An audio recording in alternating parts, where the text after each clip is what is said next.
What is a contract of carriage? Contracts are a part of everyday life for most people, often without even realizing they have entered into a contract. When a person buys a ticket on a common carrier, for example, he or she has entered into a contract of carriage.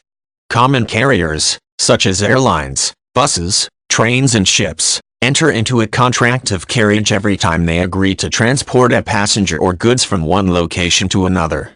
The contract of carriage generally outlines the duties and responsibilities of the carrier, as well as the rights and responsibilities of the passenger or owner of the goods.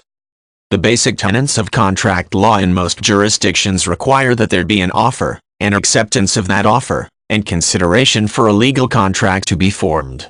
In the case of transportation of passengers or goods, the offer is to transport. The acceptance happens when the owner of the goods or the passenger buys a ticket, and the consideration is the price of the ticket.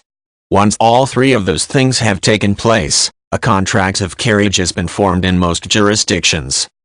When the contract of carriage is for commercial goods, the terms of the contract are frequently outlined in a traditional contract form.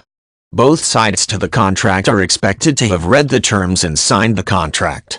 When the transport is for a passenger, however, the terms of the contract are generally located at the bottom of the ticket, or on the back, in fine print. In addition, in lieu of a signature acknowledging acceptance of the terms, most common carriers include language along the lines of purchase of a ticket constitutes acceptance of the terms found herein. Although each contract for carriage will be unique, there are common terms found in many contracts. Provisions dealing with an act of God, or force majeure, are often found in a contract of carriage. These provisions typically release the carrier of his or her responsibilities otherwise found in the contract in the event that an act of God, or other intervening force beyond his or her control, prevents execution or compliance with his or her duties under the contract.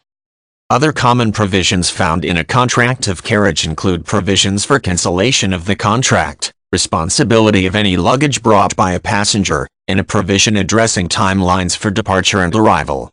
Most private passengers do not think of a ticket as a contract and, therefore, do not bother to read the terms and conditions found therein unless something goes wrong.